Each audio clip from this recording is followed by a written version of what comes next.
Come on, everybody. Come on in. Come on in. Come on in. Come on in.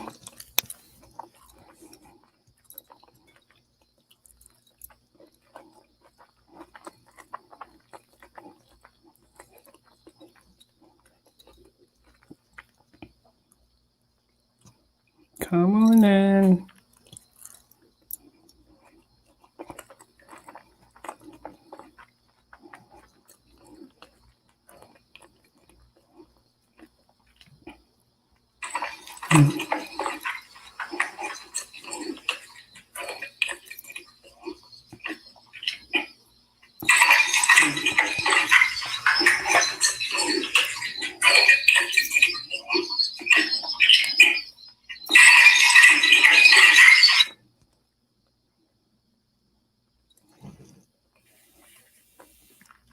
Hey, everybody. Welcome to Late Night with DocJ. Excuse me. Tonight, I'm drinking water. All of a sudden, I get ready to talk. My throat wants to act up. Turning on Instagram. Tonight, y'all, we're going to be talking about the messy church. And some of you may get mad, but you're going to be okay. You're going to be just fine. But somebody got to talk about it, so why not me? So we're going to talk tonight about the messy church and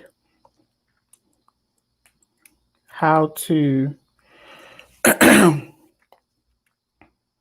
get through all of that. I'm just sharing the video because I need people to hear this tonight about the messy church. Okay. Map working. Hi, how are you? On Instagram. So I'm on Instagram right now. And so if you see me looking back and forth, Instagram and Facebook and YouTube, that's exactly what I'm doing. George Berryman, how are you? On Instagram. So tonight we're going to be talking about the messy church because there's a lot of mess going on. And it's a lot of people that are getting discouraged. And today, as a matter of fact, this evening, actually, before I went out, I was just, I'm a YouTuber. I love being on YouTube. And I actually stumbled across a video by Daryl Walls. For those of you who don't know who Daryl Walls is, I'm not going to give his whole resume. I'm just going to say that he's a gospel singer, started when he was young, coming from a Christian background, him and his siblings. And he has really gone through some stuff, okay? So if you Google him, you'll be able to, all of the negative stuff will pop up. I promise you, it's all going to pop up. And you'll see some of the things that he's done, some of the things that he's been involved in. And I always listen to him. And I've always heard a lot of people really come down on him because he's supposed to be a Christian. He's a singer. He grew up in a Christian household, and he's supposed to represent the church and represent the family and represent the. And sometimes people just need to shut up. The people just need to shut up and mind their business because you don't know why he did what he did. And today, I think the video came out a few days ago, but I just caught up with it. I was so happy because I'm always happy when people start embracing their freedom and they start getting their freedom back, not their freedom back, they start getting their voice back. Because a lot of times when you grow up in the church, and y'all feel free to comment if you want to come on to talk to me, you can put it in the comments on Facebook or YouTube. If you want to come on and talk to me, I'll send you a link so you can actually come on and you can talk to me on the screen. Same thing on Instagram. If you want to talk to me live, feel free. Just hit the button that you like to come on and I'll bring you up. But the church is messy. The church is messy. It's two things that I don't like. It's two things, okay, that's like a pet peeve because y'all know we all have our pet peeves. I keep forgetting to turn the radio station on. There we go. We all have our pet peeves. Two things that are pet peeve for me: a messy church and a messy man. you know, a man who likes to keep mess and drama going like a woman, and then a messy church, the place where you're supposed to go and get healing, but you go there and it's a lot of drama, and it's a lot of cliques and all these different things going on. And I'm not here to, bash the church or anything like that, but I'm just here to help people, because to help people to get their voice back, because for me, a long time, I let them dictate what I was supposed to be doing, what I'm supposed to be saying, what I'm supposed to be wearing, what I'm supposed to be singing, who I'm supposed to stay married to. And that's none of their business. That's none of their business. First of all, when you become an adult, you get to make adult decisions. You get to use your adult voice and your words, and you get to do whatever you want to do. But I find that the church can be very messy. Hey Tay, love you, Tay. The church can be very messy. The church can be very judgmental. And if you're not doing or following the guidelines of the church, a lot of times, you know, the church will ostracize you because you're not doing, you're not following the game plan. You're not walking that tightrope. You're not walking on the straight and narrow. I've been there, been through it, so I know what I'm talking about. And so when I heard Daryl Walls talking today, I could feel all of his pain. And I had to actually stop what I was doing, because I'm like, wow, he's 30 years old. And I'm first of all, I'm glad that he got it. Like, he finally got it, that it's okay to say, if y'all don't want to deal with me, don't deal with me. But guess what? My name is Daryl Walls. I am a broken person just like you are. Because the thing about the church, the reason I say they messy, is because on the one hand, we hear from the pulpit, we love you. This is what you're supposed to do. God loves you. We're here for you. The church is a hospital, lottie-dottie, everybody. But then the moment you make a mistake, it's all of these different channels you got to go through. This person don't like you. You can't be a part of this ministry anymore. You can't do this. And it's like, where's the love? Where's the love? And I know a lot of people might get mad at what I'm saying. You might feel like I shouldn't be talking about it. That's cool. That's why you can click off. You don't have to stay on here. You can click off. But some of y'all going to stay on because you want to hear what I have to say, and you want to be able to go back and report. So I'm going to give y'all something to report. I'm going to give you something to report, because this has to stop, especially when we're going through a pandemic. People are hurting. Like, people are really, really hurting. I'm talking about like suicidal. People are at a point now where for one, they feel like they don't have anybody to go to. So when you're dealing with a messy church, yeah, I can't. It's so much that I want to say. Like, I'm just trying to slow down. Like, slow down, slow down, slow down. Woosah. It's so much that I want to say, because people can be so daggone messy, and you sitting in church saying amen, waving your hand, shouting hallelujah, but you got a problem with the person over here because they're gay. You got a problem with the person over here because they sin. Maybe they living with somebody, or they sleeping with somebody. Everybody wants to be the judge and jury. It's like the church has more police officers, without a badge, and they in the church telling you the do's and the don'ts and all of the rules and regulations. And this stuff has to stop, because if anything, the church should be a place where you can go to, where you can be embraced. Like, when you walk through those doors, and maybe some churches out here like that. Maybe. Okay. I've been to a lot of them. A lot. I'm not exaggerating. A lot. And sometimes you can sin. Sometimes you can sin, and you can still be a part of everything that's going on. Okay? Then there's another time where you can sin, and they pretty much put you outside of the church. Now let me break it down. Ooh, some people not gonna like me. But I'm gonna say it. Because you know what? I do consider myself, hey, I missed you the other day, bro, at the event. I missed you. 258 shooter. I missed you at the event the other day. I was looking for you. But I'm gonna say it because some people gonna get mad at me when I say this. But there's no big sin and there's no little sin. Only in the church. Because as far as I know, God didn't say there's a great big sin up here and there's a little teeny sin over here. Now, this is what I have a problem with. When I say the church is messy, y'all gonna get real mad at me when I say this.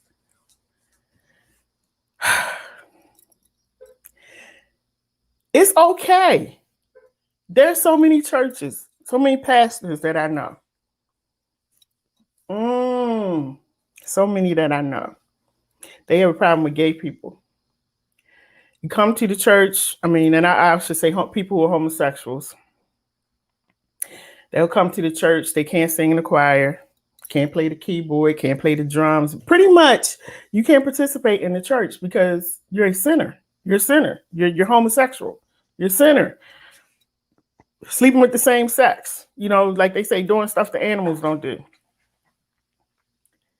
And then, this is the part that kills me. So y'all help me to understand.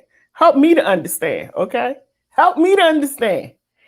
At the same time, and I had this conversation with a pastor because I had to pull him up because you're saying one thing in the pulpit, but you're showing me something else.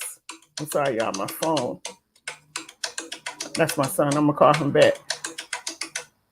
Sorry, y'all. You saying one thing to me from the pulpit, but you're showing me, when you're preaching, but you're showing me another thing from that pulpit. Now, for example, and this has happened several times, homosexuals cannot participate in the church. And I don't mean to just harp on them, but that's what's coming to mind right now because of what happened.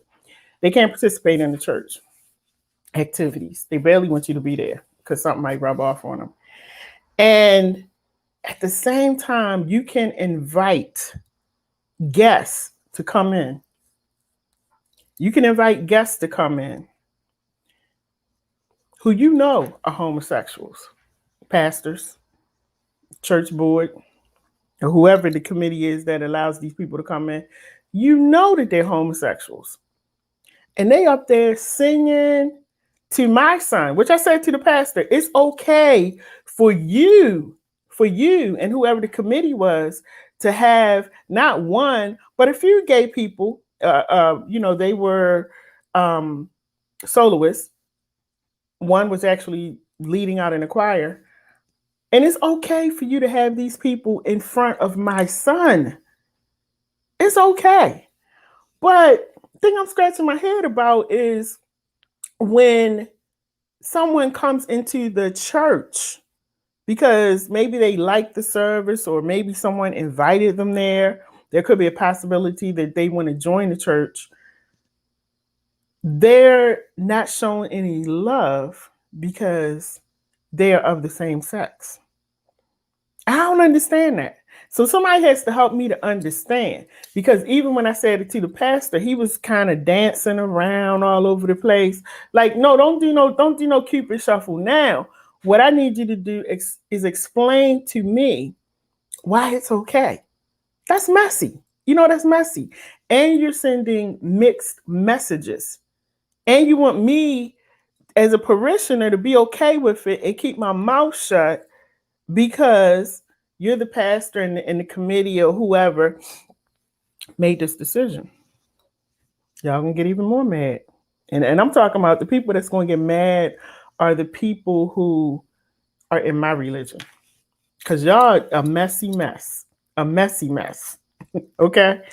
And, I try not to talk about it too much, but when I was listening to Daryl Walls today, and I could just hear the pain in his voice, I'm like, you know what? I understand. And if more people who are in these churches spoke up and said, you know what you're doing.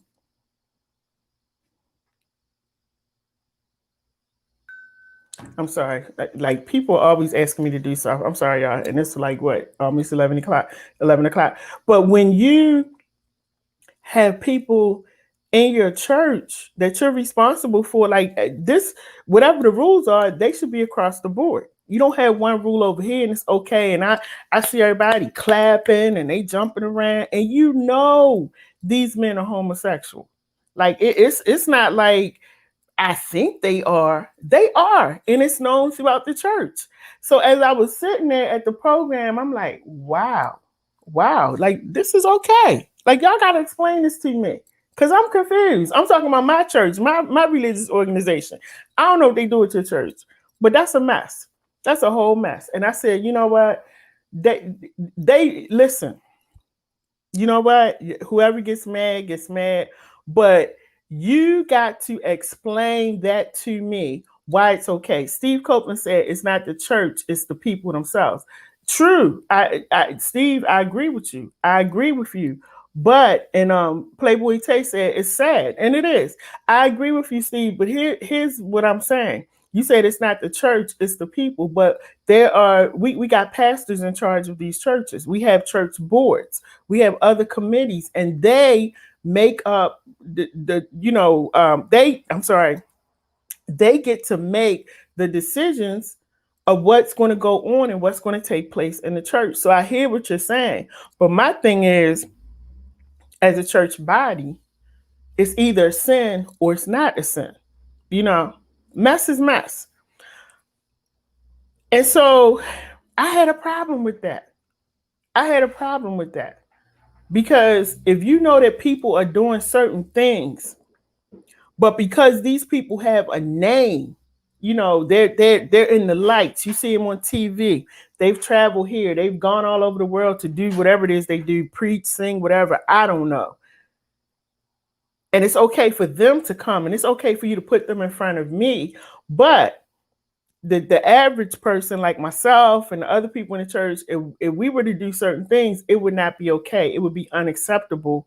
And, it could be grounds for dismissal. So I'm just saying, y'all, you got to explain that to me and help me to understand why is that okay? And why is it, that I should accept that? Because I'm not going to accept it. And I'm going to be very vocal about it because it's not right.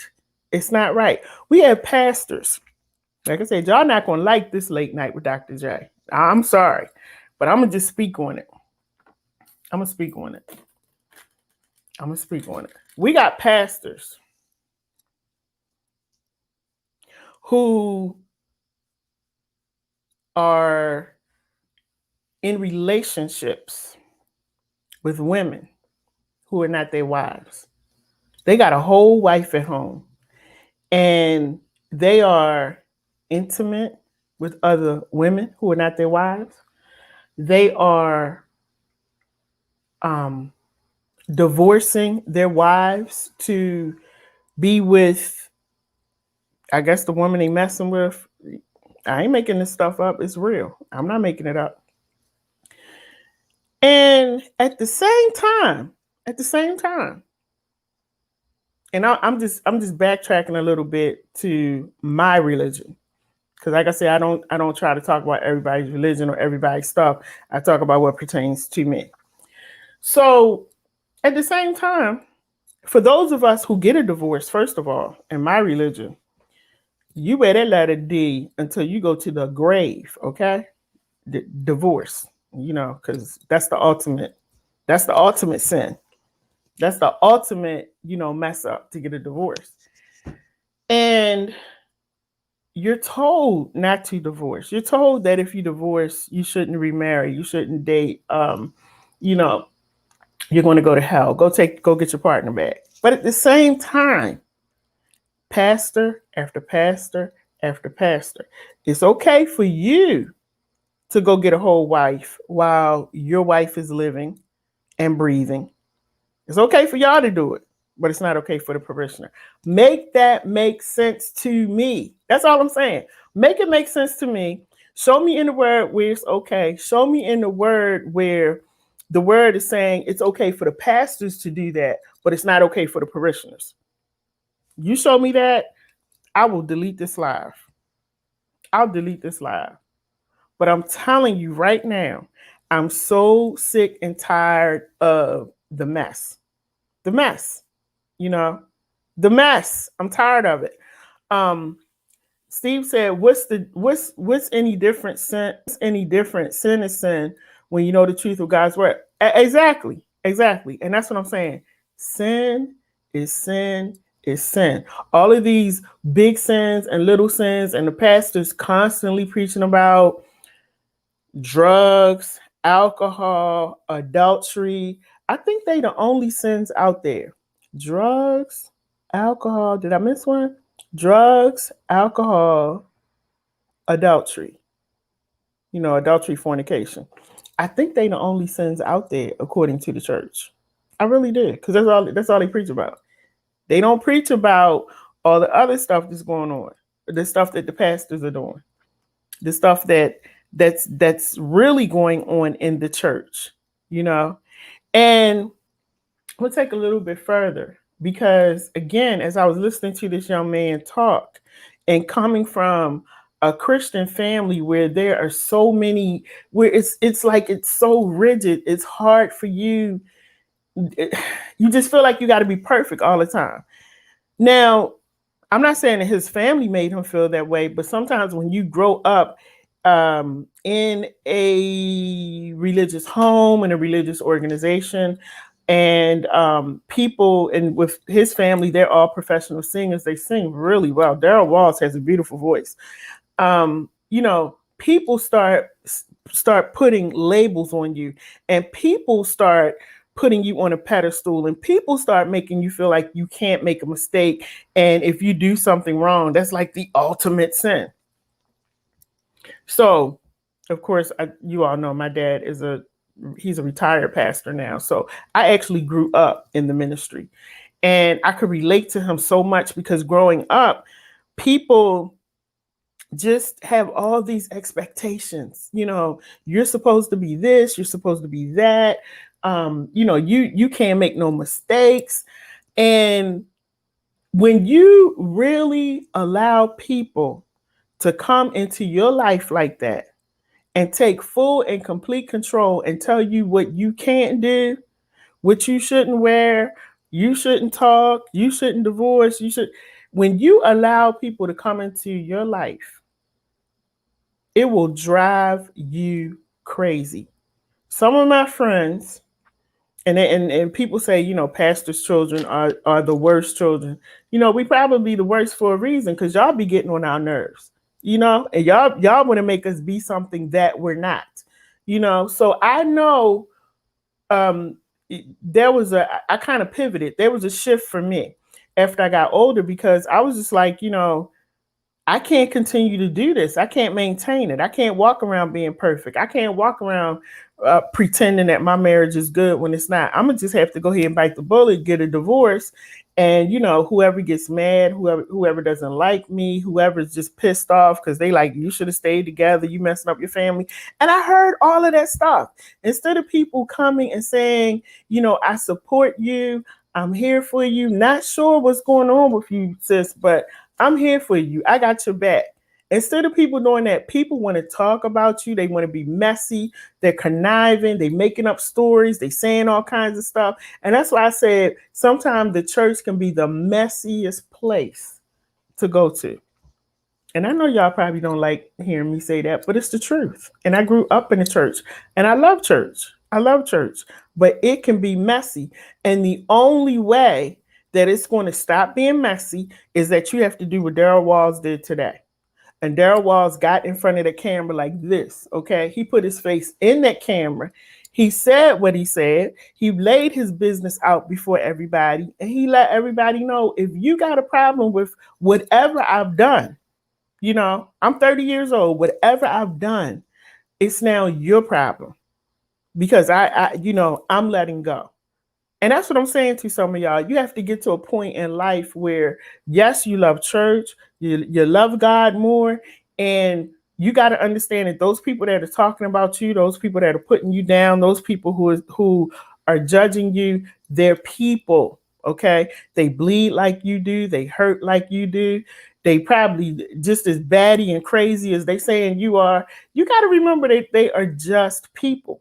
But sometimes, like the brother was saying today, you get so caught up and everything that's going on that you lose yourself and you start actually believing some of the stuff that people are saying, to the point where this young man was depressed. He felt suicidal. He was going through so many different emotions because he's trying to keep up with the people in the church and their demands and their expectations.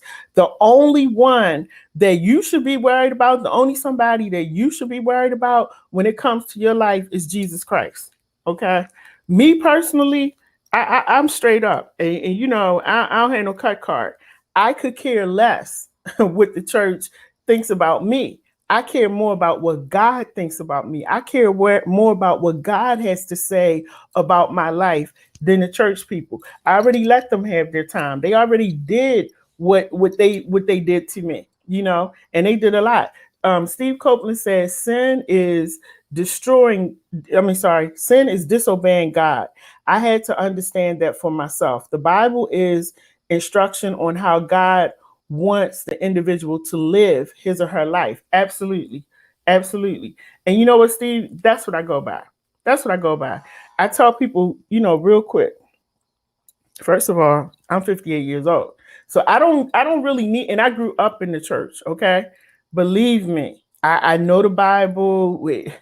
Listen, when I tell you I grew up in it and we had to study the word each and every day, I understand.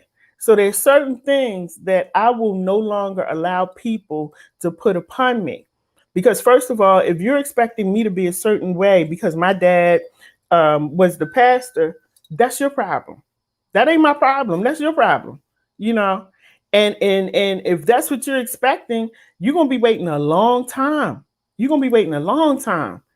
And I had to help people to understand that. So then it came to a point where people feel like you're being disrespectful. You're not honoring God. You're disrespecting your family. Let me tell you something. Take that mess somewhere else. Take it somewhere else. Because for all of the mess that's created, for all of the drama, for all of the people that are being judgmental, do you know how many people you could actually save? How many people you could actually help and embrace and bring them back to life if you would just stop doing this stuff? And it really, when I tell you, like, whew, oh my goodness, I gotta calm down. When I tell you that this particular subject right here is something that really just like it just turns my mind upside down, because I see so many people even now that some churches are open, some are closed. I've sat in on Bible studies. I won't do that no more. I won't do that no more. You don't have to worry about me sitting in on a Bible study unless I truly, how can I put this? Anyway, you don't have to worry about me sitting in on a Bible study, because several Bible studies that I've sat on, I'm sitting there listening and I'm thinking, is this a Bible study? Or like, what we doing? What are we doing? Because I'm hearing all of these things, you know, they're talking about people as if they're way out there, people be doing this and people be doing that, but God said you're supposed to do. What are you doing? What are you doing? That's why when I do my women's Bible studies, I get deep down into it. I talk about what I'm doing, what I did, the mistakes I made, where I went, what I shouldn't have done. The other ladies, they chime in, they're saying the same thing. What are you doing? This is not a Bible study to talk about the people out there. They're like, you're talking about the people under the steps. Like, what are we doing? So a few times, I left the Bible study.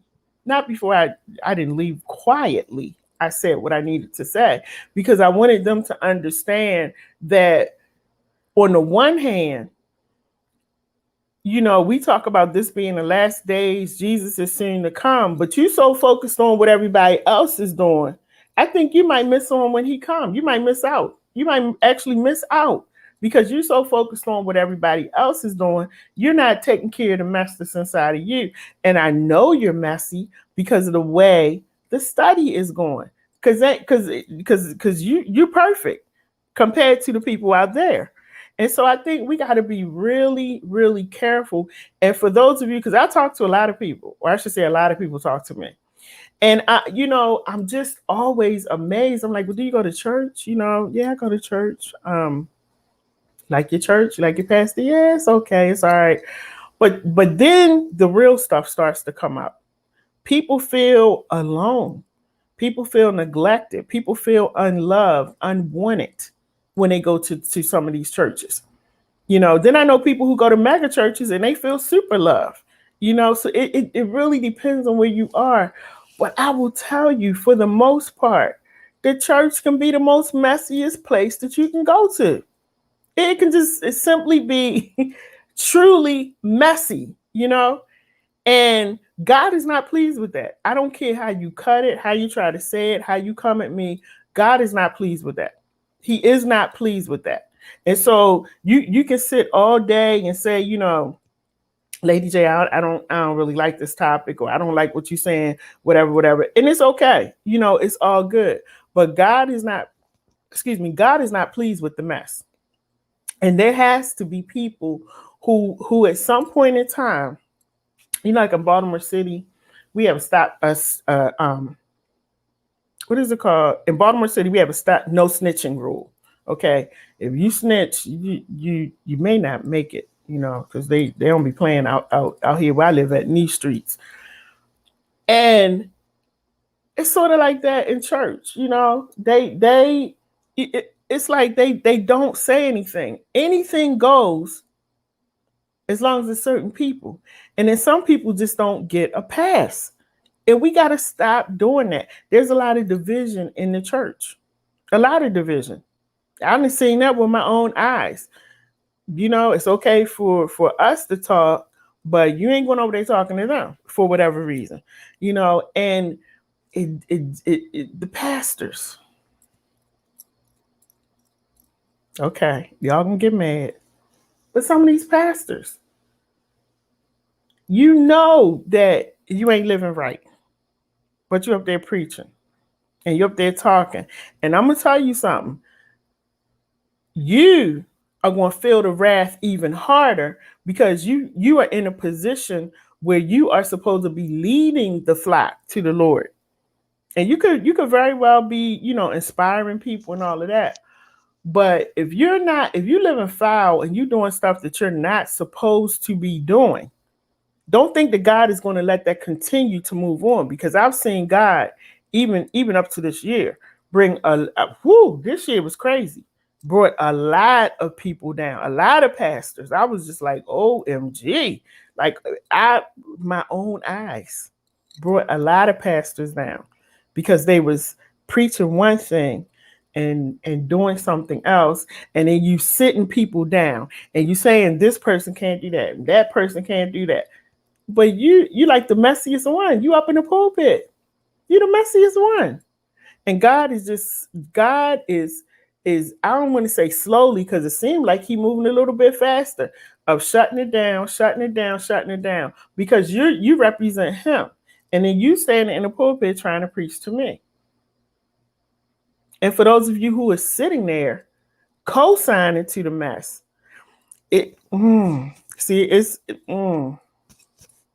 something happened this week, and last week, and it's a bunch of Christian people involved. Well, they say they're Christians, and they co-signed to some messy mess. And I'm gonna tell y'all something.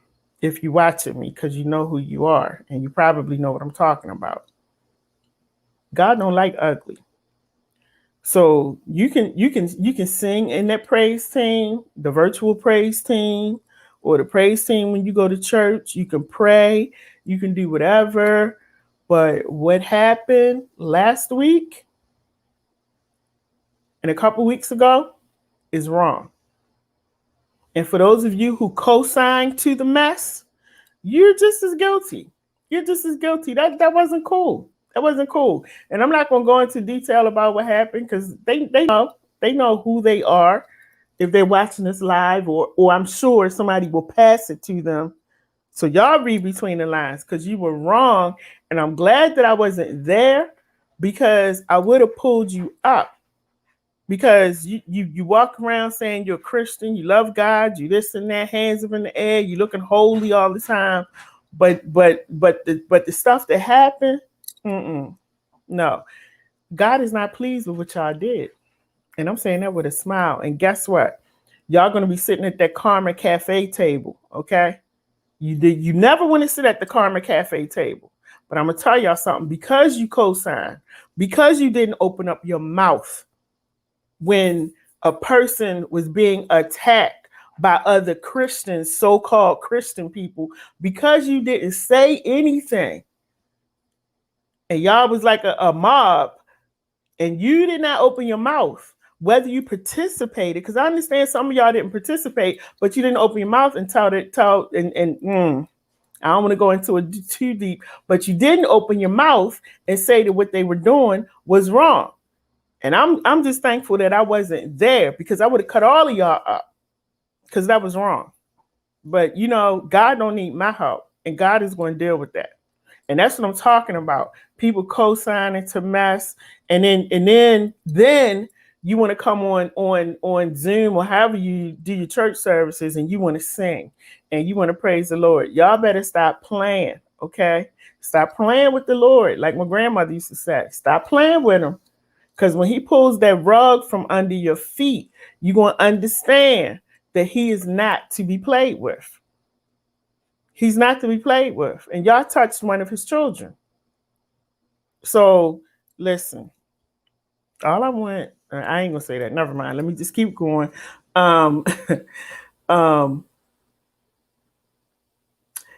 Did I read this? Steve said, sin is disobeying God. I had to understand that for myself. The Bible is, yeah, I did read that. Okay. He said, church is a very touchy subject. Jesus spoke against religious teachings. My church is non-denominational. We live the word of God to the best of our abilities. Amen. And that's what I said. Like, there are churches out there, there's pastors out there that's doing the right thing, but then you got a whole lot of them out there, Steve, that are messy. And you got a lot of people walking around saying, I'm a child of God, and this, that, and the third, and quoting scriptures, and they just as messy and jacked up as these people that they talk about in the street, that they should be out there helping to save. Now, let me go there. Let me go down that road.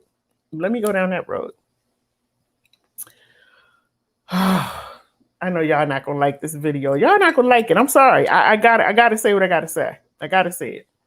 Because God is not pleased. God is not pleased. Now, the pandemic has been going on for almost 2 years? Is it almost 2 years we've been in this? And Steve, as a matter of fact, Steve Copeland is one of the people that's out in the community. I was out there a lot, like almost every day. Amazed at how many churches are on just about every corner. There are streets here in Baltimore where there's a church right here and there's a church right across from it. I'm just like, wow. Well, at least they got choices, But to have that many churches in the city and still have people who are homeless, sleeping on the street, sleeping under a bridge, don't have any food. And I'm hearing pastors and parishioners saying, I can't come out because of the pandemic. I remember one night I got on here because I was really mad. We had went down to feed the homeless and all of that. And I was just like, where are the, what? And I asked the lady, Christina Flower, like, did the pastors come out? Like, where?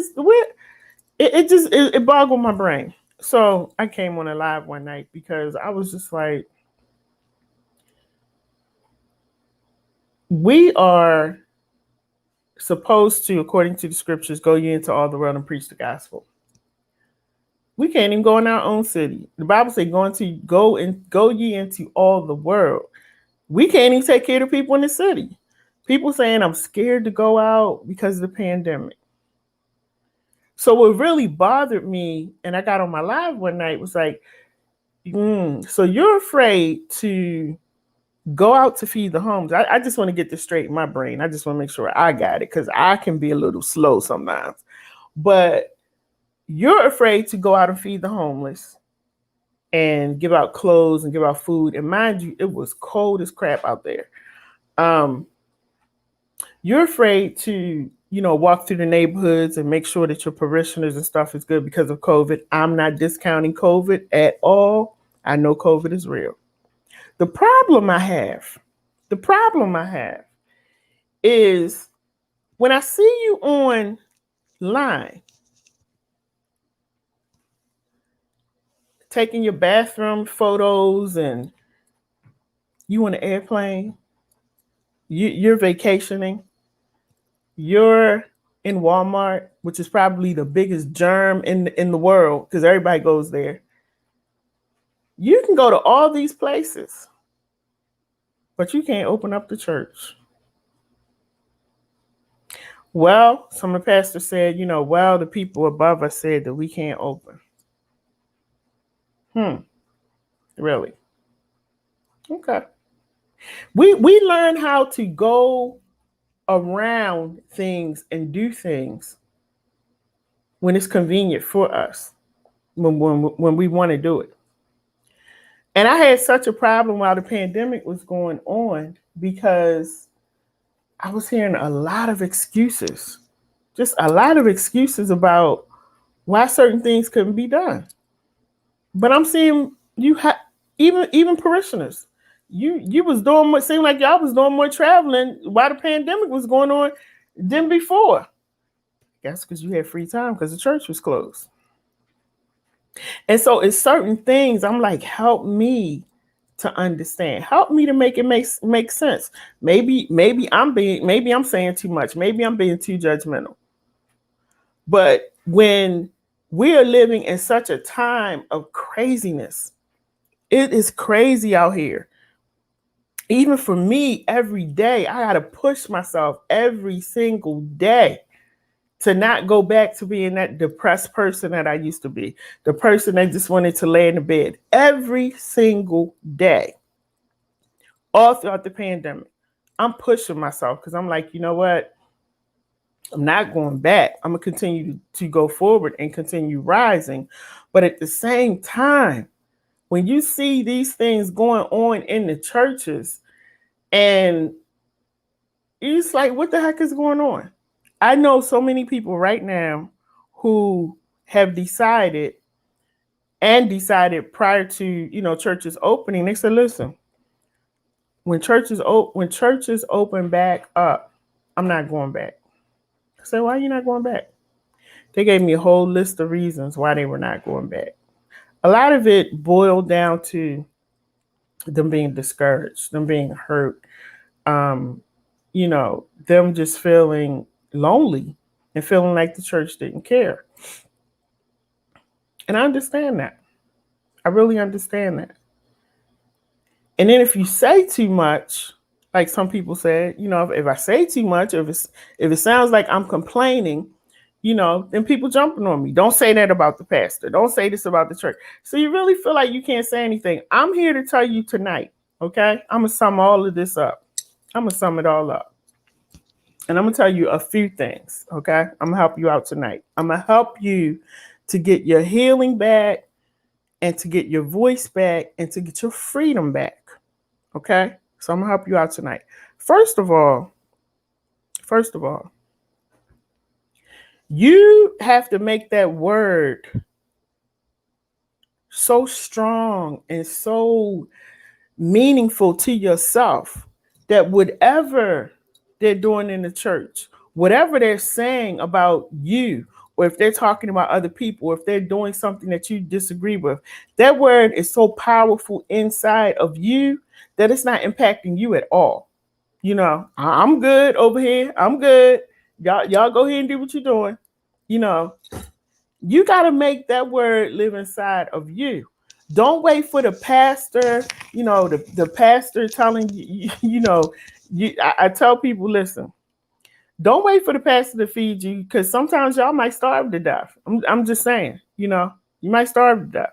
So make sure that you are feeding your spirit and your soul every single day.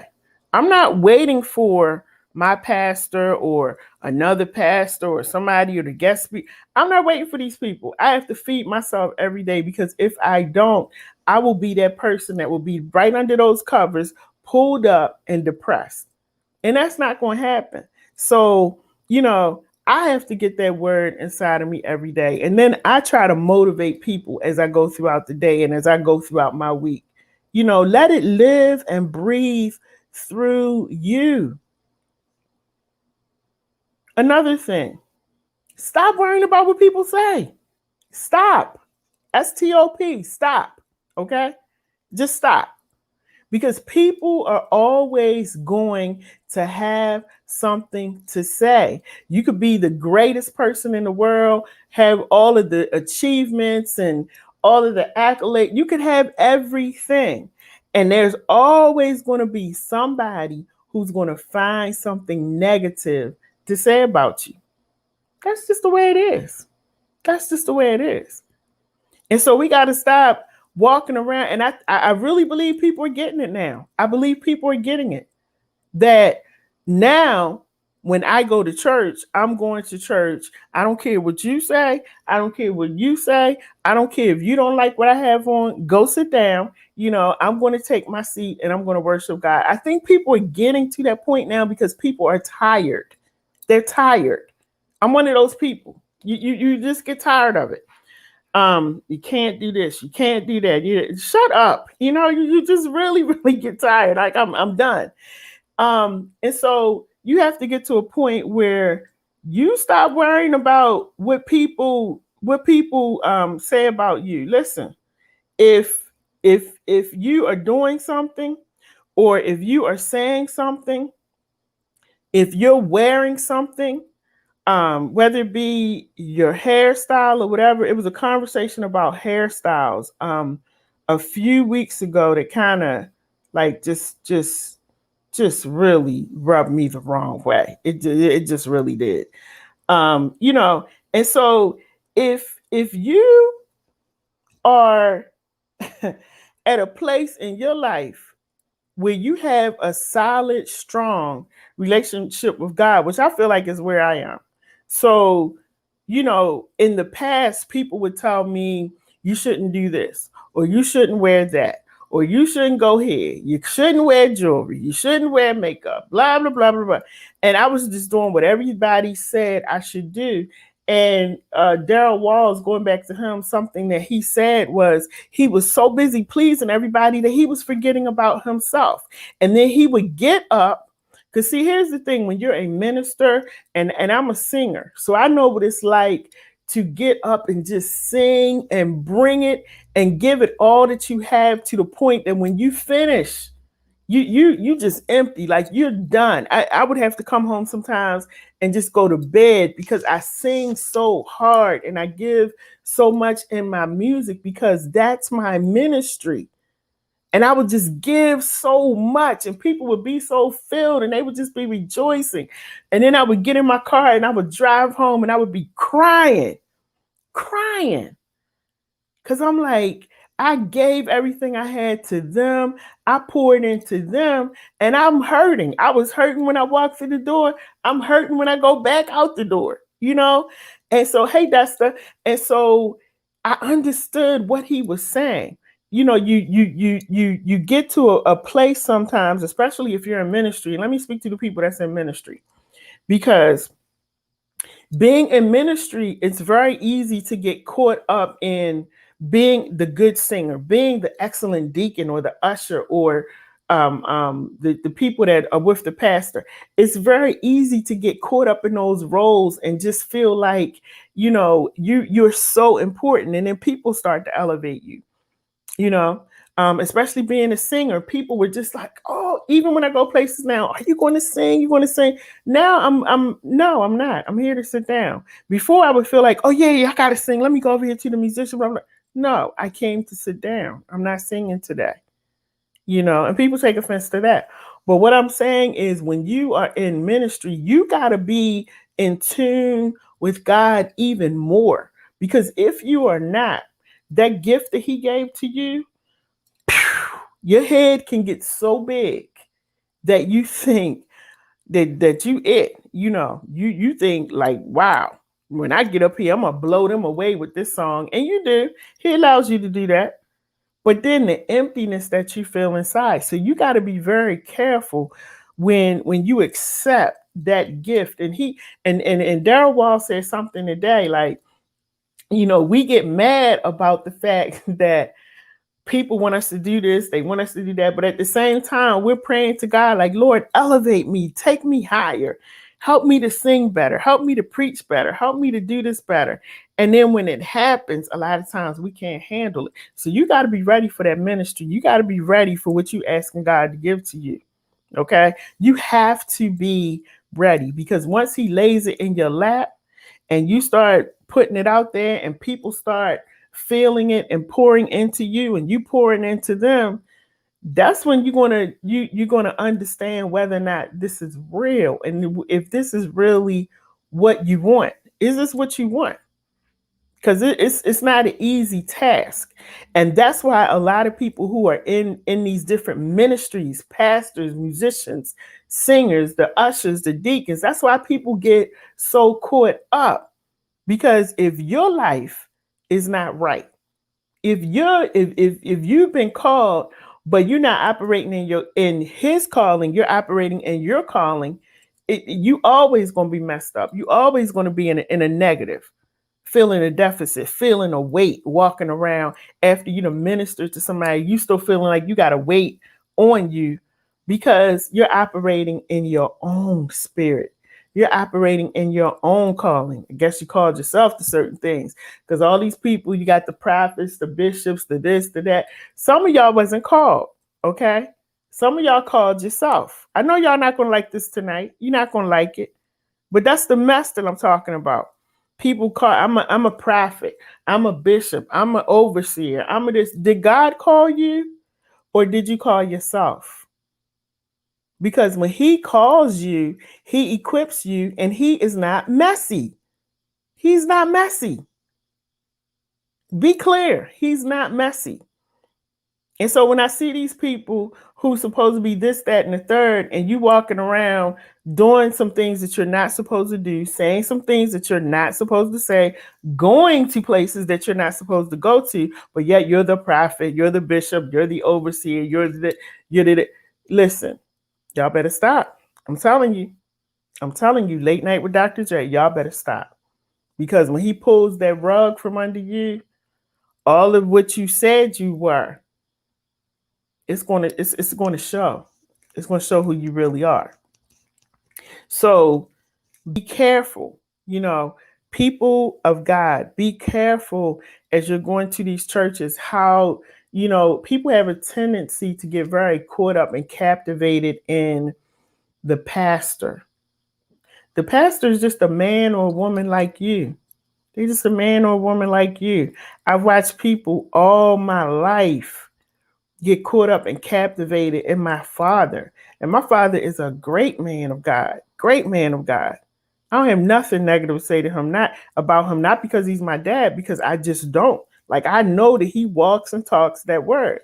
But when I see people who just go to him for the smallest stuff, I'm like, you know what? You have to learn.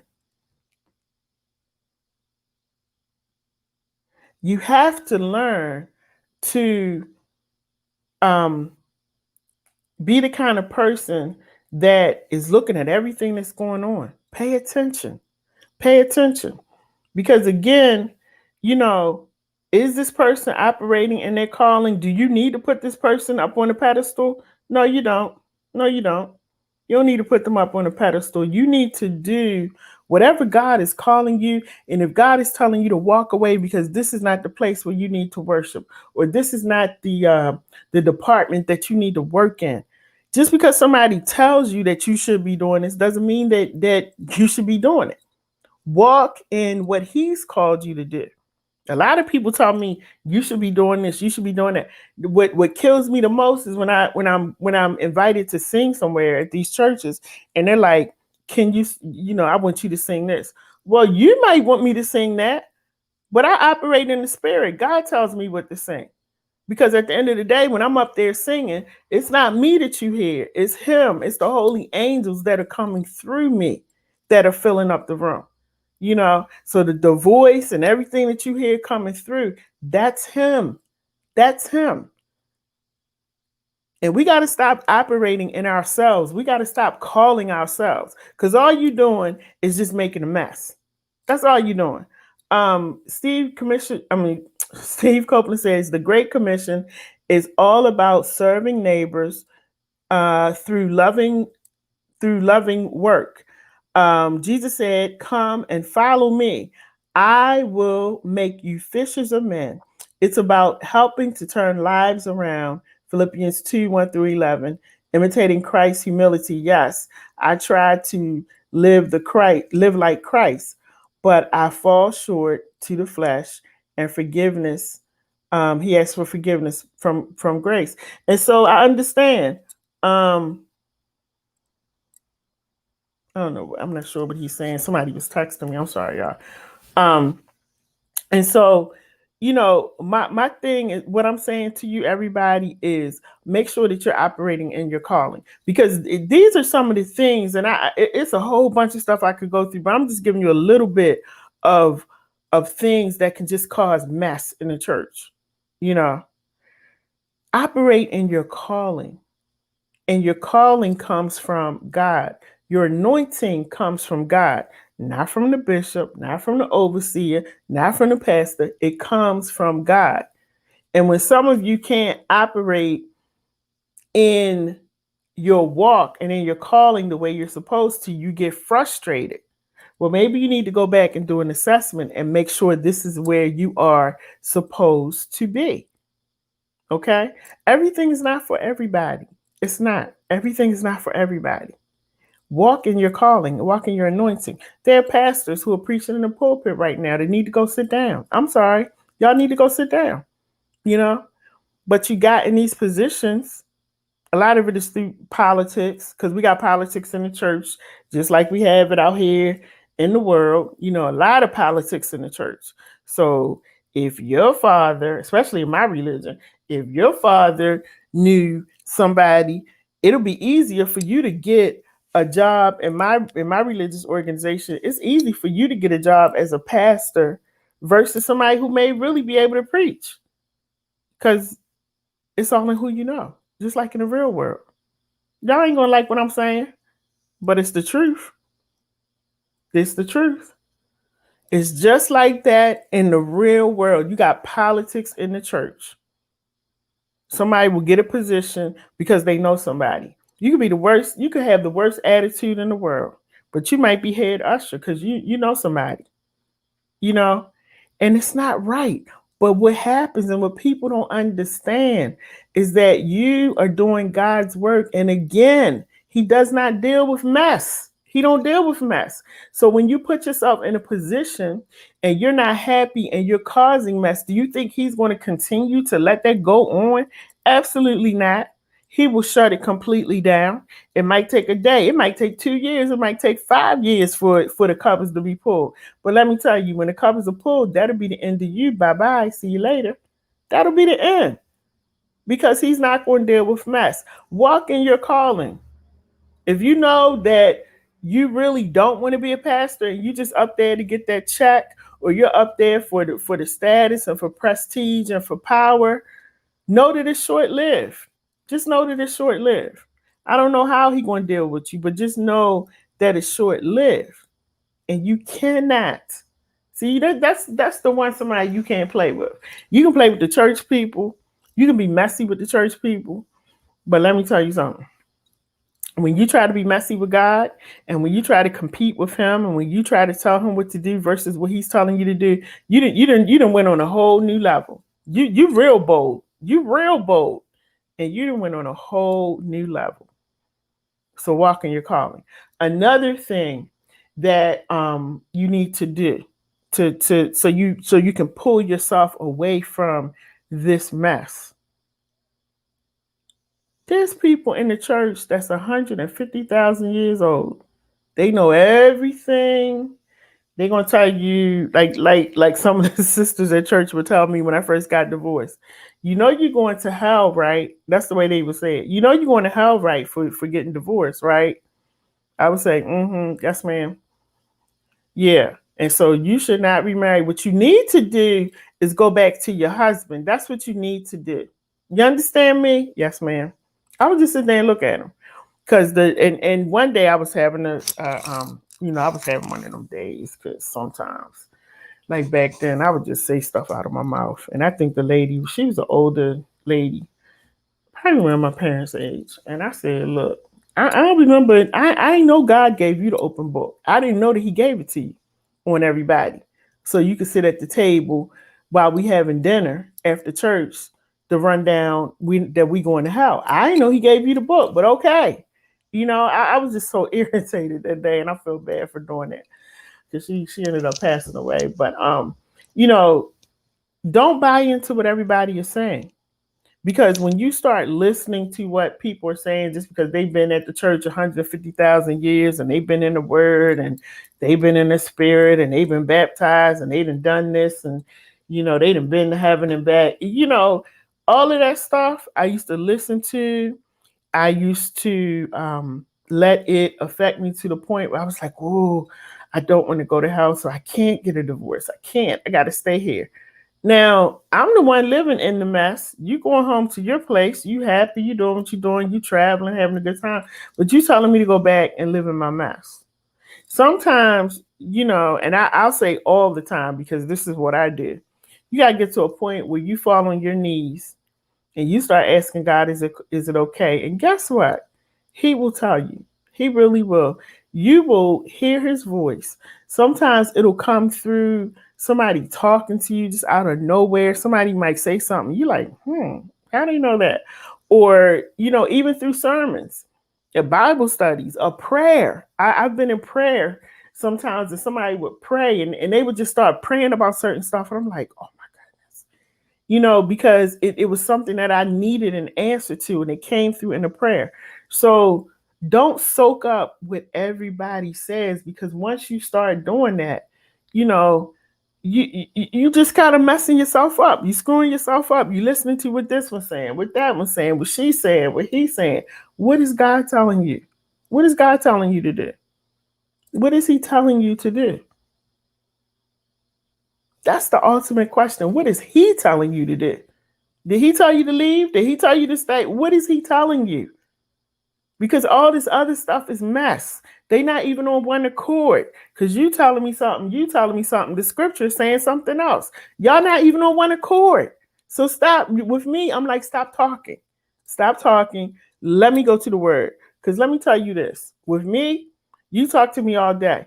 If it's not in that word, then you might as well go ahead on home, because I'm going to call it a day. It's a wrap for me, because we're not going to sit there and continue to have this conversation. I'm done with it. If you can't show me in that word, in that Bible, I'm done. Don't tell me your interpretation. Don't tell me what you thought. Don't tell me what the church doctrine is. What is the word saying? God's word doesn't need your interpretation. It's clear. It's clear. Okay? It's clear. So I don't need all of this other stuff. And so be careful about keeping your ears in tune to what other people are saying and telling you how to live your life, and God has called you for this, and God said this. Jesus help me. God told me to tell you. All I'm going to say is this. I pray all throughout the day. I do. I really do. I had to learn how to do that. When I tell you that God speaks to me about what I should be doing, when I do something and I know, or I say something, he immediately, I feel it immediately, like, you shouldn't have said that. He talks to me, and it's clear. It's clear. So when people come to me talking about what God told me to tell you, no, he didn't. No, he didn't. No, he didn't. Because we talk every day, and he don't need an interpreter, and he knows that I'm listening to what he's saying. He knows that. So, and then sometimes when people are telling me that God told them to tell me such and such, I'm like, He ain't tell you to say that because I done already prayed about it. He already gave me the answer. Go sit down. Because he did not tell you that. But people get so used to saying certain things. Well, God, well, the Spirit of the Lord told me to tell you, okay, if that's the case, thank you, but no thank you. I appreciate it, but me and God, we doing fine. We communicate a lot. I had to learn how to do that. And I'm good. And he's got me in a good place. So you got to learn how to, the mothers of the church, Lord bless them, Jesus. The mothers of the church. Because I really think sometimes the mothers of the church think that, how they said that, you're sitting on the right hand side of Jesus. I think they got a seat there sometimes. And they really feel like they can tell you what they want to tell you about what Jesus wants you to do. No, ma'am. No, sir. No. And, it's okay to say in a respectful way that, I hear you. Or like what I would do to the older women at the church, I would just say, yes, ma'am. Yes, ma'am. When they start telling me you shouldn't do this, and yes, ma'am. And that's it, because God speaks to me. So I don't need all of these third parties and all of this stuff in my ear. When you're trying to grow and walk and operate in the Spirit, you got to push all of that mess out. And like I said, the messiest people, they in church. They in the church. And I know a lot of people not going to like this video. And it's okay. But I'm just telling you, I'm saying what other people might want to say, but they don't. They don't. They don't. And I'm going to just go ahead on and say it. Because we have to learn how to really be the men and women that God has called us to be. And that's a relationship between you and him. You and him. You and him. It don't go this way. It don't go this way. It don't go that way. It's me and him. We got this relationship going on. He's telling me what I need to do. He is blessing me immensely. He is. Not y'all. Him. And so you got to be really careful, because it's so easy to get caught up in the mess. There's a YouTuber that comes on, and I'm not going to call his name because I don't like to do that, because sometimes he might post stuff that's inappropriate, and I really don't want to call his name. But for the most part, for the past year and a half, this brother has been exposing pastors. And when I tell you the mess, I'm talking about from small unknown churches to mega churches, the mess that he has found out that has even led quite a few of them, I would say like about 50% of them, are in prison right now because of stuff that he's uncovered. And the crazy part to me, and this is why I'm saying to you, it's important to think. It's important to think. Have your own mind. Don't live through the pastor and the first lady and all these other people. Have your own mind and your relationship with Christ. What's so crazy is that this guy, and I'm not talking about Larry Reed, because y'all probably think, those of you who are watching might think I'm talking about him, but I'm not. It's not him. But those, this guy has single-handedly gotten the information, exposed the pastors. The media picked it up, like their local news stations picked it up, started investigating the pastors. Pastors get arrested. The pastors plead guilty because some of the evidence that was being shown, they had no other recourse but to plead guilty. And the parishioners were still in the courtroom saying, my pastor ain't do that. My pastor, he was nice. My pastor gave my children some money. My pastor brought some food over. He might have. But guess what? He's still a predator. Guess what? He's still a rapist. Guess what? He's still a thief. And he pleaded guilty to it. Not for lesser charges. He pleaded guilty because the evidence was right there. And so you got to get yourself to a point where you're thinking for yourself. And I may I love my pastor. But if my pastor was paraded across the stage and he pleaded guilty to something, I'm going to love you. I'm going to continue to pray for you. But I be daggone if I'm going to be in the courtroom talking about my pastor great. He didn't do that when you pleaded guilty to it. That's the craziness, that I'm talking about. But we get so caught up in these people instead of getting caught up in God. God is waiting for you to get caught up in him. God is waiting for you to be captivated in who he is. He's waiting for you to be excited about what he's done for your life. He's waiting for you to go out here and tell everybody how great he is, And we get so caught up and so captivated in people, and then we become a part of the messy process and all of the mess that's going on in the church. And me personally, I am tired of it. Like, I'm tired with a capital T. I am just tired of the mess, tired of the politics, tired of people trying to be something that they're not. Especially with this pandemic going on, I think all of us have been exposed. And God is saying, be who you are and be okay with being who you are. And when you really become okay with who you are, then I can start working with you. Then I can elevate you. Then I can take you to heights unknown. But as long as you want to pretend that you're something that you're not, that you got it going on and you got this and you want to, I'm going to let you go ahead and do it. I'm going to leave you out here. I'm going to let you go ahead and do it. And so, I just want you tonight to understand, please, it is time, y'all. It's time to keep it real at all costs. It is time to keep it real. It's time to understand that you don't have to pretend. You don't have to ever pretend with God. You don't have to ever pretend to be something that you are not. You don't. You don't. You, as long as you are doing what he has called you to do, as long as you are walking in his will and his way, and you minding your business and you staying focused on what's going on this way and not what's going on over here, there, everywhere, you will be blessed.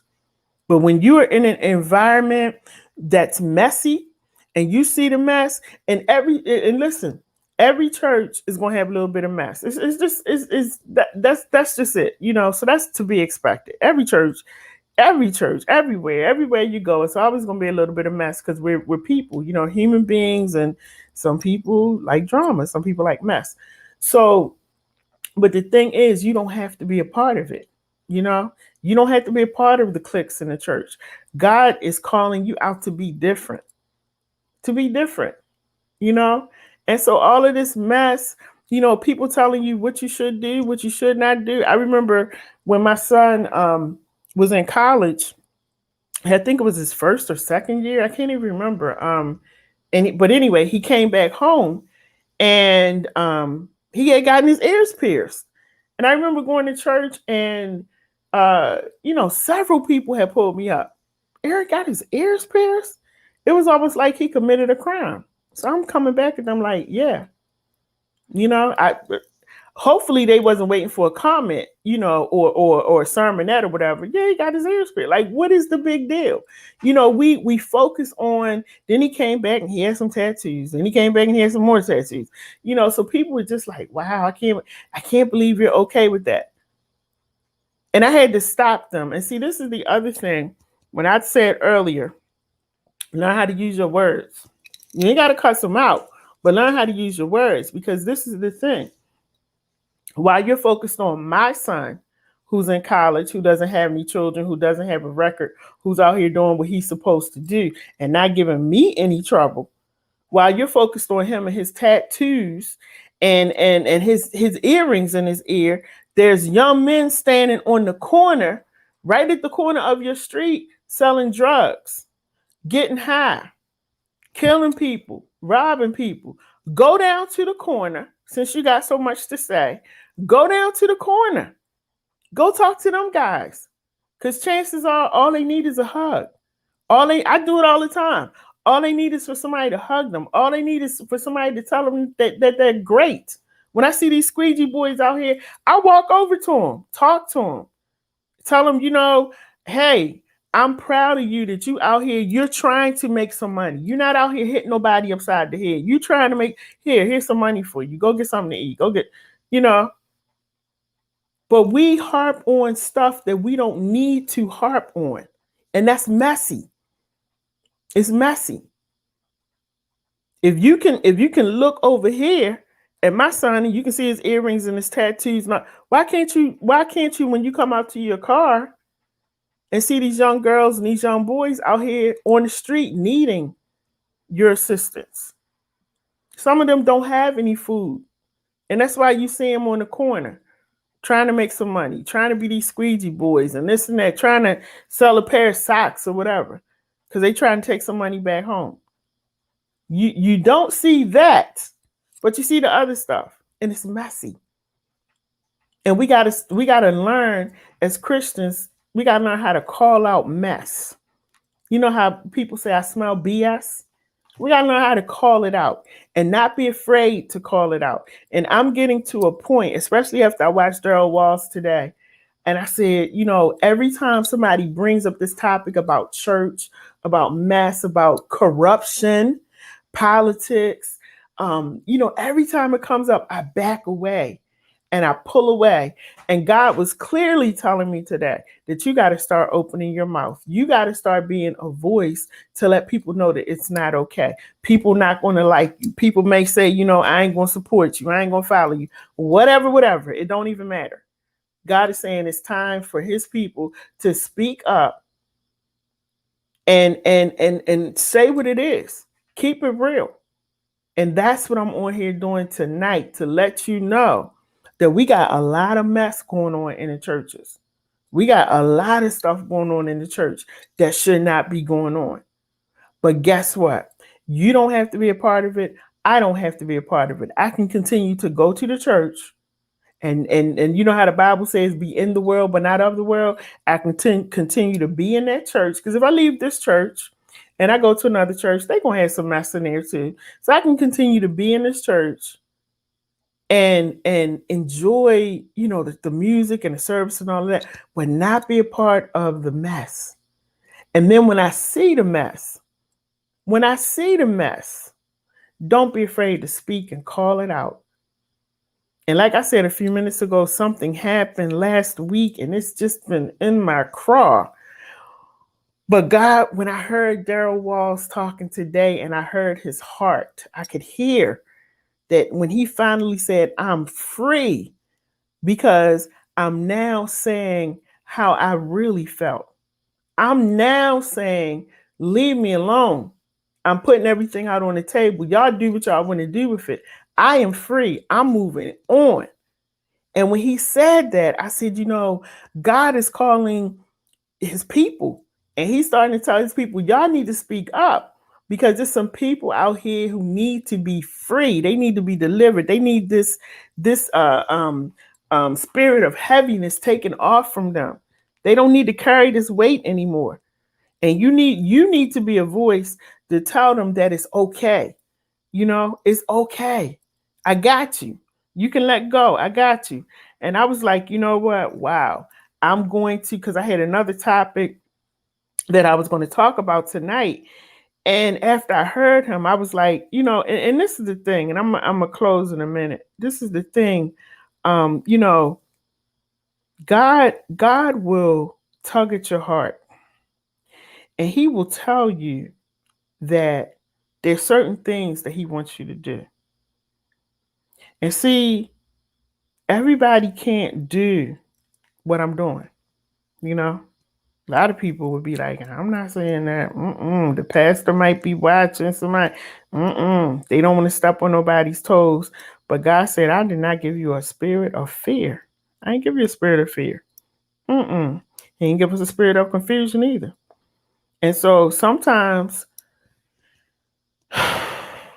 there's going to be times in this life, y'all, where he's going to call you and you're going to have to speak up, and you're going to find that you are talking and and you saying stuff, and after a while you're going to be saying to yourself like, oh my goodness, where did that come from? People going to be coming up to you. But the reason that he's calling you and he's equipping you to say certain things is because your voice is going to be able to reach people that other people cannot reach. I'm going to let that sit for a minute. You are going to be able to reach people that other people cannot reach. There's going to be pastors who could preach 1,000,000 sermons, and you could go out here and say something one time, and it will be so effective that you could reach thousands, you could reach millions of people, because God has equipped you and your voice to go out and say certain things. I feel like that's where I'm at in life, because sometimes when I go back and watch my videos, I'm like, what in the what? What is you doing? But when God starts speaking to me and he starts speaking through me, I'm learning. Just go ahead and say it. Now, whoever is going to be blessed from it is going to be blessed. Whoever doesn't like it is going to go out here and talk about it, and they're going to share it. Not understanding that when you keep sharing the videos, you're actually promoting what I'm saying. So keep doing that. That's good. But God, I see him more and more transforming my voice and having me say things and talk about things that I normally would not talk about. Now, this whole church subject, normally when people start talking about that, it's like politics to me. I back up and I don't say anything. But I feel God pushing me now, saying, we're living in a time where people are hurting and where people really want to know who he is. People want to know the truth. People want to know what they're supposed to be doing. People want to be free. People want to be free. And the only way that they're going to be free is that somebody has to be bold enough to step up and say, stop the foolishness, stop the madness. And I have a whole bunch of pastor friends, and I'm not trying to offend none of them. But at the same time, if you walking in poo-poo and you ain't supposed to, then it is what it is. It is what it is. Now is the time, with all of this craziness that's going on, with all of the hurt and the pain, the depression, the suicide. My friend just committed suicide 3 months ago. The all of the rage and the stress and the anxiety that everybody is feeling. People are going crazy. Do y'all hear me? People going crazy. This lady just killed 2 of her children here in Baltimore. Another lady, an aunt, she riding around with the children's remains in her trunk.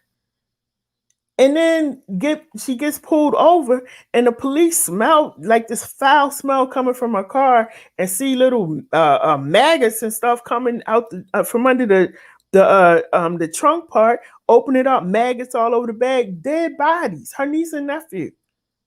And they've been missing, and everybody looking for them. She know they looking for them, and the woman is driving around with them in the car. It's like this world is crazy. And the fact that we can sit here as Christians and be quiet, that's what's getting me fueled up right now. So y'all gonna be seeing a lot of these videos, because the fact that I don't have a church, okay, and I ain't called to preach no sermon, but the fact that we're sitting here as Christians, as pastors, sitting here, and you're not flooding the airways when the word says, "Go ye into all the world and preach the gospel." I truly believe that's talking about right here, right now, because as I'm sitting here doing these shows every night, there are people who contact me from all over the world, who watch what I'm doing, who see what I'm doing, who are excited about it. And they're Africa, China, Mexico, all these different places. It says, "Go ye into all the world, preach the gospel." But we sitting at home, Sheba Hainer and Max. Hey, hello. But we're sitting here, doing selfies and talking about this and talking about little trivial stuff. And meanwhile, the world is in a crisis, and more than ever, people are trying to get back to their faith. People are trying to understand.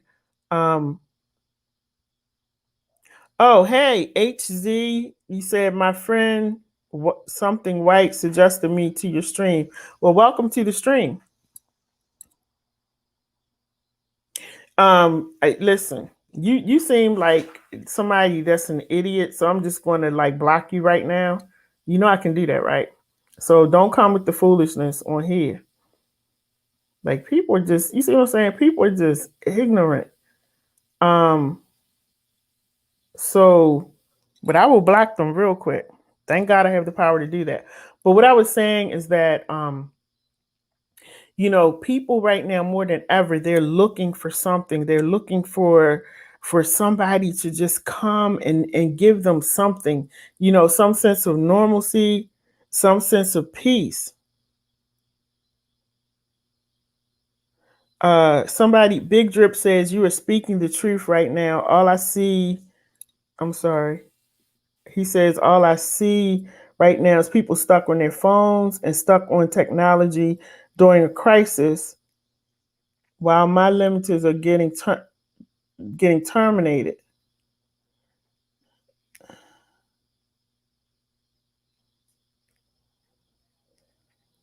He said, what got deleted in the chat? The people who hate are just, yes, the people who hate are just negative. Yeah, thank you for that. Thank you for joining on YouTube. Y'all make sure that you share. And I'm really sorry that you're going through what you're going through.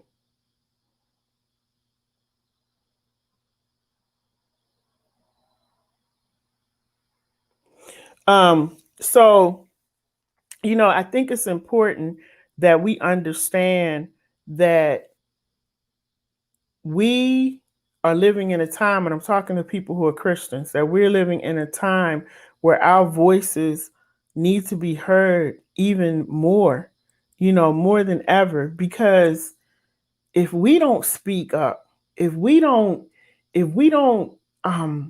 talk about what God has done for us, if we don't really express love to other people and let them know that it's going to be okay, like we're going to get through this. If we don't do it, who's going to do it? And where does this leave the hurting people? I'm telling you, like, here and where I live at, it's just when I see the amount of crime, people just walking up to people in broad daylight, shooting them in their head. You're killing children. You're killing elderly people. You don't have any. You don't care anything about life. You just doing whatever. And when I see these things happening, I'm like, where's the church? Where is it? Like we're good at creating mess. We're really good at creating mess. You know, we're very good at that. We're very good at telling people, you shouldn't do this and you shouldn't do that. But we got a crisis going on in our world. We got a serious crisis going on. And so let me look at this message right here. We have, excuse me, Lady J, my life has been very rough lately. I've been contemplating whether my life is even worth living. I hate mess so much. You said I lost over $350 in my crypto investments. I was so close to hitting figures and I lost half of my net worth. It's not going well.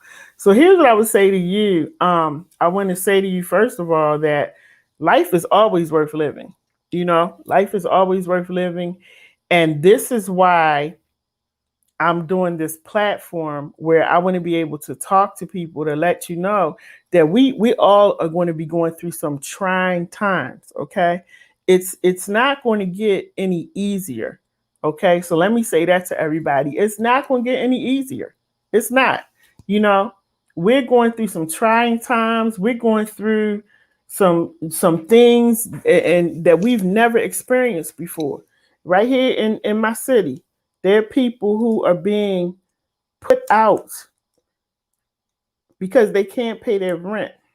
The moratorium is over. So if you didn't pay your rent, guess what? Chances are your stuff is in the street. They already started doing it. People are homeless for the first time.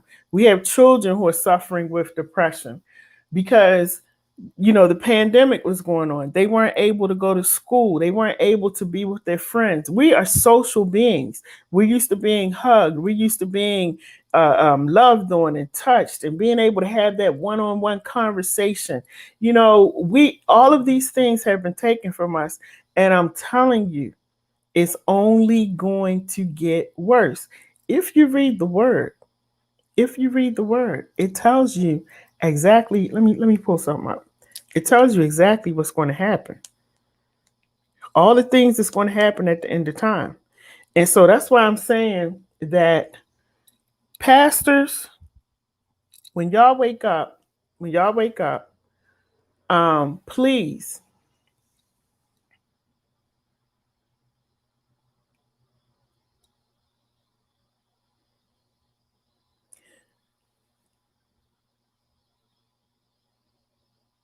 you should pastors, when you wake up from sleep, some of y'all, please get in the word and please start being more vocal and being on using this media, this social media. Be present on it and let people know that that you are here to give them the word, to help them. um, because I'm telling you, when we sit here and we're looking at the news and I'm seeing stuff that I thought I would never see. And in the instance of the lady who was driving, who killed her children just recently, drowned her children, stabbed the little boy before she drowned him. It's just unreal. And we sit here because we are so used to what's happening. It's like we're immune to it. And we just like we look at it, we like, wow, wow, you know. And so I just want to read you a few things, 2 Timothy chapter 3. Okay. This is what the Bible tells us is going to happen in the last days. It says, but understand this. Understand this. That in the last days there will come times of difficulty. I think we're in times of difficulty right now. People will be lovers of self. Check mark. Lovers of money. Check. The rich are getting richer. The poor are getting poorer. Proud. Check. Arrogant. Check. Abusive. Check. Disobedient to their parents. Check, check, check. Ungrateful. Check. Unholy, heartless, unappeasable, slanderous, no self control, brutal. All of those are check marks. Not loving good, treacherous, reckless, swollen with conceit. Check, check, check. Lovers of pleasure rather than lovers of God. Having the appearance. Remember I told you about messiness? Listen to this right here. Having the appearance of godliness, but denying its power. And you know what it ends with in that scripture? Avoid such people. That's what I see. That's what I'm gonna end on. That's what I'm gonna end on. Because all of the talking that I did, and like I told you, it's not me trying to be mean or anything, or trying to put anybody down. I'm just telling you what the scripture says. And if the pastors, and whoever elders or whoever will get on here and flood these social media airways, who knows what would happen. But if y'all don't believe me, I read it from 2 Timothy chapter 3, and that was verse 1 through 5. And again, if you don't believe what I'm saying, just go to the scriptures, because it's telling you it's going to be a lot of people having the appearance of godliness but denying its power. Make sure you stay away from those people. That's all I've been saying all night. Case closed. That's all I've been saying all night. Matthew 11:3. So that sums up everything that I had to say. And all I want to say to you all is walk in the light that God has given to you. Walk in the light that he's given to you, and allow him to lead, guide, and direct you. Okay? Allow him to lead, guide, and direct you. Because if you don't, you will find yourself getting caught up in some stuff that you don't want to be in and some stuff that you don't understand. Just like these people in these comments that's just writing all kinds of stuff. I'm gonna let y'all stay here because hopefully some of what I'm saying will fall in your spirit. Cause y'all just having a nice little conversation while I'm talking. Y'all having a nice little conversation. But I'm going to pray over your spirit because see, this is what the enemy does. The enemy will try to cause distraction, and the enemy will use people, and people don't even know that they're being used. So let me help y'all out tonight because y'all writing all of this stuff in the comments, trying to distract me so I can come back and read and I can start blocking. No, I'm gonna let you stay there because I want people. This is exactly what I'm talking about. You're proving my point as you're writing all of your craziness in the comments. You're proving my point that the enemy doesn't care who he has to use to cause distractions. He doesn't have to. He doesn't worry about how he uses you to get to another a person because other people because he doesn't love you. So he will use you in any way that he can to get to me, to get to the next person. But you know what? I pray over the enemy. I bind the spirit of the enemy. And so, the only thing that I will do is just pray because his God's word is still going to go forth. So you can talk, you can joke, you can do whatever you want to do. Um, you said God isn't real anymore. Okay. All right. Okay. So I'm gonna let you continue being in the comments, okay? Because you definitely are not being a distraction. I hope that you know that. And evidently you don't really have anything else to do, but maybe you'll learn something and maybe some of this knowledge will fall on you and hit you upside the head so you can get yourself together. Because you're just proving my point about what I read in the scriptures. You see, with the foolishness and the mess. I told you, I tell people all the time, if you stick around long enough, people will show themselves. If you be quiet long enough and let other people talk, they'll tell you everything that you need to know. And so here we go right here. But anyway, all of you have a blessed night because you know, God can do anything. Anything. All you have to do is make sure that you're operating in his will and in his way. All the other things that are going on around you, across from you, behind you, this is me every day. Every day. Everything else is going on, I ain't got nothing to do with that. If you ask me my opinion, I may or may not tell you, depending on, if he tells me to say something. Outside of that, all the mess, all the gossiping, I can't stand gossipers. All the gossiping, all the other stuff that's going on.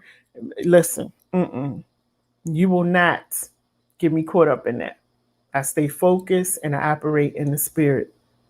Don't let anybody take you out of where he's placing you and where he's taking you. And understand this.